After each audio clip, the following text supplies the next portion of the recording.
It's almost 11 at night in Norway, Sunday, July 19th. At MetLife Stadium in New Jersey, around 80,000 people are holding their breath.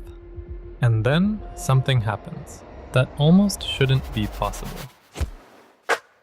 Norway has won. The country that had waited 28 years just to return to the World Cup suddenly stands at the very top of world football. What happens now? Picture it.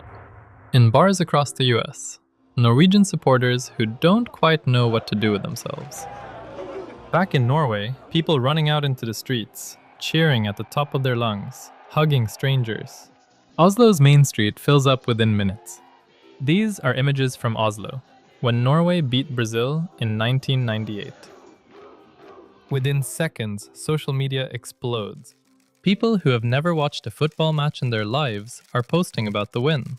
Norway's biggest news network switches to non-stop coverage. Every Norwegian newspaper drops its clickbait stories and changes its front page. In international media, the same question keeps popping up, phrased 100 different ways. How did Norway win the world's biggest sporting tournament? When France won the World Cup in 2018, around 300,000 people gathered on the Champs-Élysées.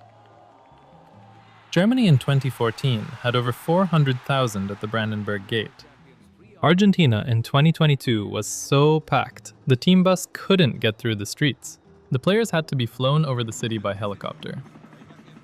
Norway wouldn't look like Buenos Aires, Paris, or Berlin. But for Norway, it would be the same phenomenon. A day when the entire country wakes up and everything else gets put on hold. First, the FIFA money. $50 million goes directly to the Norwegian Football Federation. FIFA has also set aside $355 million for clubs that release players for the World Cup. So if Norwegian clubs have players in or around the squad, they'd feel the financial effect too. Then comes the part everyone can see. Norwegian jerseys would be flying off the shelves. When Germany won, and Adidas released the new version with 4 stars on the chest, it sold out within hours. When France won, only 30,000 two-star jerseys were ready after the final, while over 300,000 had already been pre-ordered. Argentina's jerseys sold out fast too. A jersey cost around $100 before the World Cup. In some cases, resale prices for their national team jerseys jump between 600 and 1900% after the win. Norway's jersey wouldn't just be supporter gear anymore. It would be proof that you were alive when Norway won the World Cup, a historic collector's item. And then there are the players themselves. Norway already has players the world knows well, but after a World Cup win, the ones almost no one outside Norway knows would suddenly become some of the most sought-after players on the planet. Enzo Fernandez came out of the 2022 World Cup as the tournament's best young player. Weeks later, Chelsea paid €121 million for him. James Rodriguez didn't even win the World Cup, but the tournament turned him into a global name, and he moved to Real Madrid for around €80 million. But the money isn't the most important part. What matters most is what it does to us. The world has already started paying attention to Norway. Erling Haaland set the Premier League record for most goals in a single season. Martin Ødegaard, captain of Arsenal, who won the Premier League. Bodø Glimt, a team from a city of 50,000 people north of the Arctic Circle, reached the Champions League and beat Inter, Manchester City, and Atletico Madrid. The national team's photos have gone viral. Their jerseys have been praised as some of the most beautiful in the world. Is the Norway kit simply because it looks like they're just wrapped in their flag. Another reason why they're going to win it. Yeah. They're saying we're going to win it. And the row chant from Norwegian supporters has been seen by millions. The world has already started watching.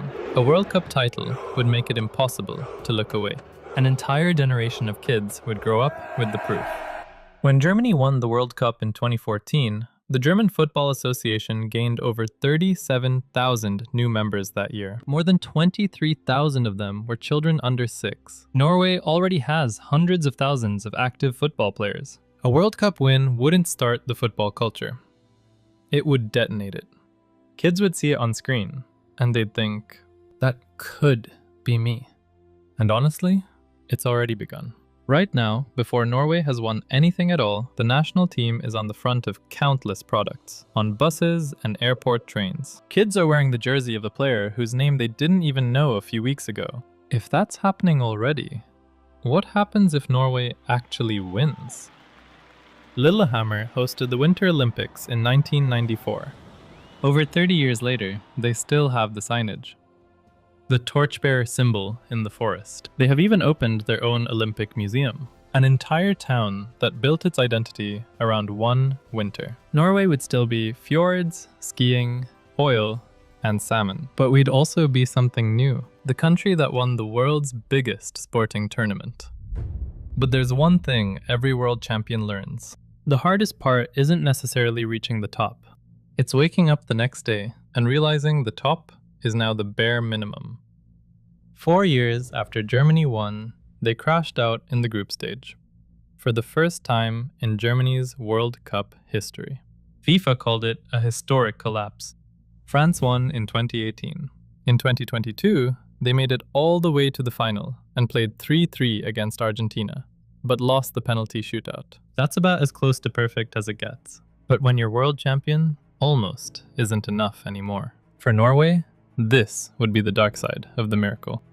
Before the World Cup title, just qualifying would have been a sensation. After the title, even a quarterfinal exit could feel like a disappointment, and the pressure on the next generation grows, because they grow up with proof that Norway can win. And then the question is no longer if, but when again.